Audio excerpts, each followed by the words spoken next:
Les détails du journal. Le président Abdel Fattah el-Sisi a reçu aujourd'hui une délégation congolaise de haut niveau présidée par M. Fortuna Bislel, le conseiller privé du président de la République démocratique du Congo.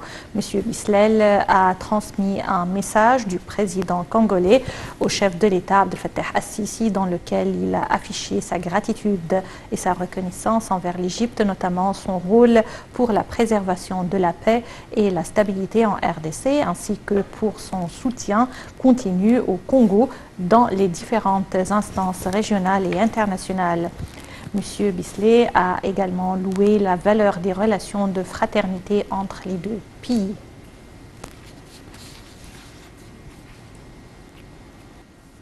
Retour en Égypte où le Conseil des ministres a tenu aujourd'hui sa réunion hebdomadaire présidée par le Premier ministre Dr Mostafa Madbouli.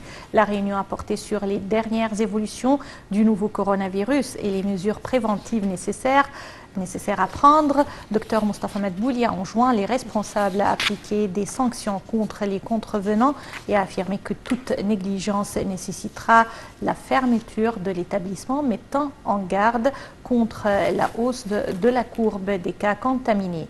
Dr Madbouli a appelé à un engagement plus ferme envers les mesures préventives pour éviter des scénarios plus compliqués. En ce qui concerne le dossier de réconciliation sur la construction illégale, Dr Madbouli a indiqué que l'ensemble des demandes de réconciliation atteint 2 261 000 demandes. Dr Madbouli a d'autre part enjoint les ministères concernés de transformer en voie exécutive les mémorandums et les protocoles de coopération avec l'Irak dans le but de réaliser les intérêts des deux pays.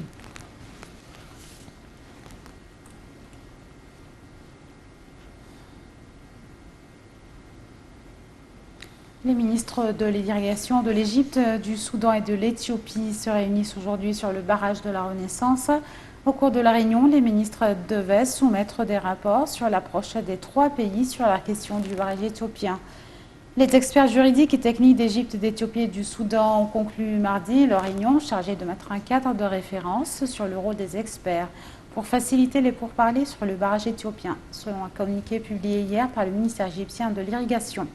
Chaque pays est prêt à présenter ses propositions pour le cadre qui devrait être établi pour les négociations à venir sur le différend de longue date causé par le barrage que le pays en amont, l'Éthiopie, a commencé à construire sur le Nil bleu depuis 2011.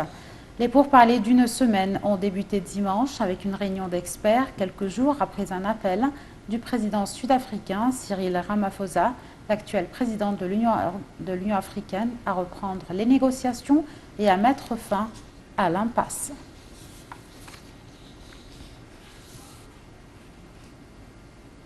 Les indices de la bourse du Caire ont enregistré à la clôture de la séance d'aujourd'hui une hausse collective soutenue par les achats des investisseurs locaux et arabes. L'indice principal GX30 a haussé d'environ 0,43% pour se stabiliser au niveau de 10 557 points.